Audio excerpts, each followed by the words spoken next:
Hey there, science fans! Welcome back to another exciting journey into the microscopic world that powers our very existence. Today, we're diving into the amazing world of cells, those tiny powerhouses that keep us alive and kicking. We're going to explore how they get their energy, which is crucial for everything they do, from growing to repairing themselves. Just like we need food to power through our day, our cells need fuel too. Imagine how you feel after a hearty meal, ready to take on the world. Our cells are no different. They need a constant supply of nutrients to function properly and stay healthy. And guess what? Their favorite snack is a sugar called glucose. This simple sugar is a vital source of energy for our cells. Glycolysis is like a miniature factory inside our cells that breaks down glucose to release energy. It's a fascinating process that involves a series of chemical reactions. Think of it like this. Imagine eating a candy bar. The sugar in that candy bar gets broken down in your body to give you energy. It gives you a burst of energy, right? That's because your body is converting the sugar into usable energy. That's kind of what glycolysis does for our cells. It takes glucose and breaks it down to release energy that the cells can use. This process is happening in every single one of your cells right now. Cool, right? It's like having a tiny energy factory in each cell. So let's take a closer look at how this incredible energy conversion happens. Glycolysis involves 10 steps, each catalyzed by a specific enzyme. It starts with glucose and ends with the production of pyruvate, ATP, and NADH. First, glucose enters the cell and is phosphorylated by the enzyme hexokinase, turning it into glucose 6-phosphate. This step is crucial as it traps the glucose inside the cell. Next, glucose 6-phosphate is rearranged into fructose 6-phosphate by the enzyme phosphoglucose isomerase. This is followed by another phosphorylation step, creating fructose 1,6-bisphosphate. The molecule is then split into two 3-carbon molecules, glyceraldehyde 3-phosphate and dihydroxyacetone phosphate, by the enzyme aldolase. These molecules are further processed to produce ATP and NADH. Finally, the end products of glycolysis, pyruvate, ATP, and NADH, are ready to be used by the cell for energy and other metabolic processes. This entire process is essential for cellular respiration and energy production. So the next time you eat something sweet, remember the incredible journey that glucose takes inside your body, fueling your cells and keeping you energized. Glycolysis is truly a marvel of nature. Before we can break down glycolysis, we need to meet the main ingredient, glucose. Glucose is a simple sugar that comes from the food we eat. It's like the raw material that our cells are eager to get their hands on. Picture glucose as a little bundle of energy just waiting to be unleashed. It's like a delicious donut that our cells can't wait to devour. And glycolysis is the process of breaking down that donut into smaller, more manageable bites. Without glucose, our cells would be like cars without fuel. They wouldn't be able to go anywhere or do anything. All right, let's break down this glucose party. The first step in glycolysis is called phosphorylation. It's a big word, but it's a simple idea. Imagine you're trying to organize a game of tag, but everyone's just standing around. You need to give them a little push to get things going, right? That's kind of what phosphorylation does. We're going to add a phosphate group, think of it like a little energy tag, to our glucose molecule. This does two things. It gives the glucose a little jolt of energy, and it traps it inside the cell. Now that our glucose is energized and ready to go, it's time for a little makeover. This step is called isomerization, and it's like rearranging the furniture in a room. We're not changing what's in the room, just moving things around a bit.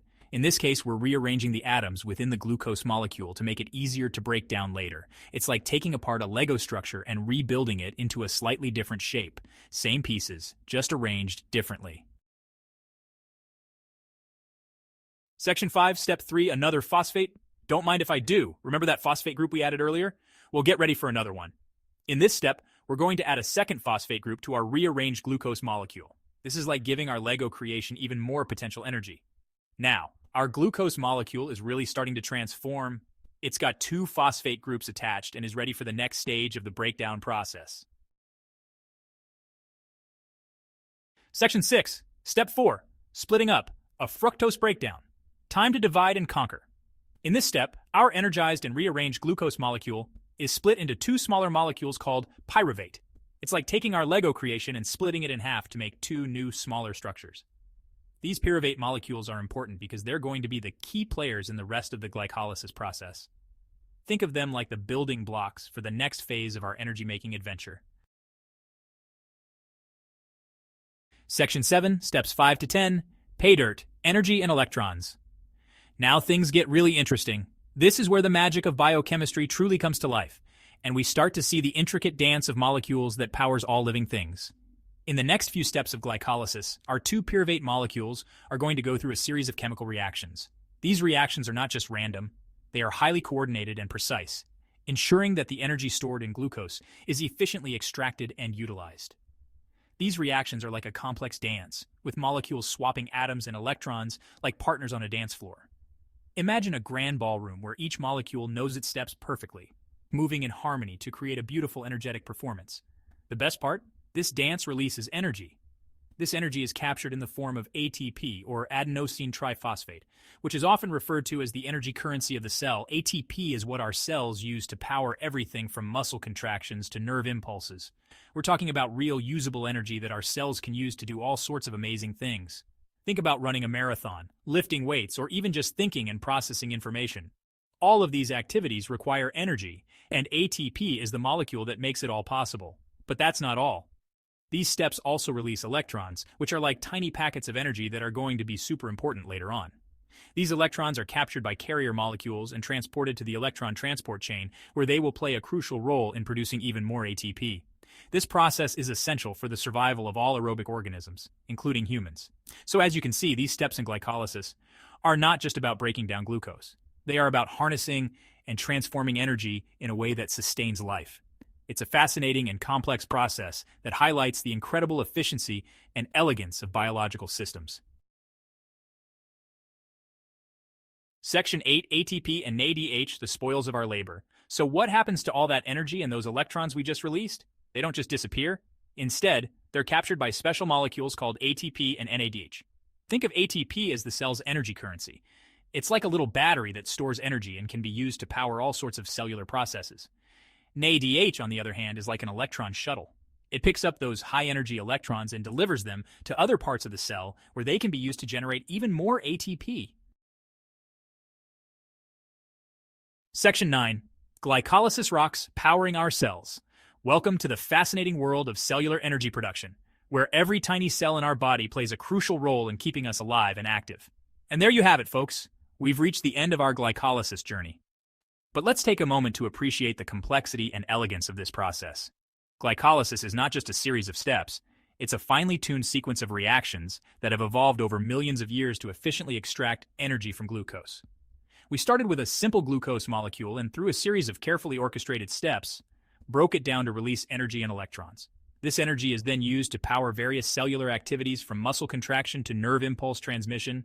Each step in glycolysis is catalyzed by a specific enzyme, ensuring that the process is both efficient and tightly regulated. Glycolysis is like a fundamental cellular dance that's happening inside all of us right now. Imagine a beautifully choreographed ballet, where each dancer knows their exact moves and timing.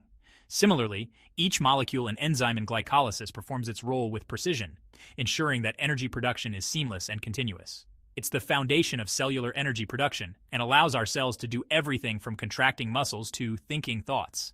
Without glycolysis, our cells would be unable to generate the energy needed for these vital functions. This process is especially important in cells that require a lot of energy, such as muscle cells and neurons. So next time you enjoy a meal or feel your heart beating, remember the amazing process of glycolysis that's working tirelessly behind the scenes to keep you powered up and ready for anything. Every bite of food you take is broken down into glucose, which then enters the glycolysis pathway to produce energy. This energy is what keeps your heart pumping, your muscles moving, and your brain thinking. It's a reminder of the incredible biochemical machinery that operates within us, often without us even realizing it.